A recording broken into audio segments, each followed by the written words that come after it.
Денови на искушение за македонските рудници. Цената на металите на светските берзи забрзано оди надолу, а се најавува криза која ќе трае најмалку уште 2 години. Ова особено се однесува на бакарот, кој достигнува најниска цена во последните 3 месеци, како резултат на презаситеноста на пазарот со овој метал. Во моментов, вишокот на бакар изнесува околу 300.000 тони.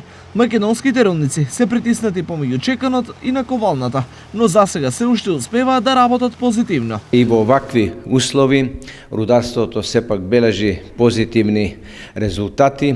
Додуше има смалено производство, регистрирано е смалено производство за првите 3 месеца во споредба со минатата година. Прашање е до кога рудниците ќе издржат вака, зашто светските берзи најавија можност од задржување на сегашната цена на бакарот од $5.000 за тон, најмалку уште 2 години. Доколку прогнозите се остварат, речи се извесно дека состојбата во македонското рударство нема да биде добра.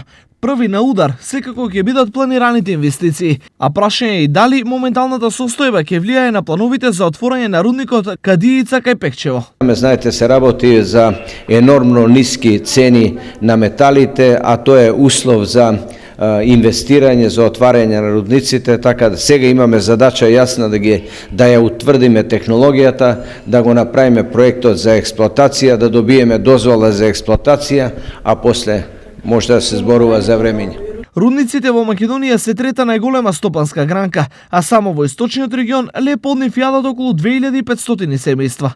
Од тука, ниту за државата, ниту за регионот не е неважно што во рударството се случува. Примерот на Добрево и Тараница на најочигледен начин ја покажа важноста на рудата за сите нас.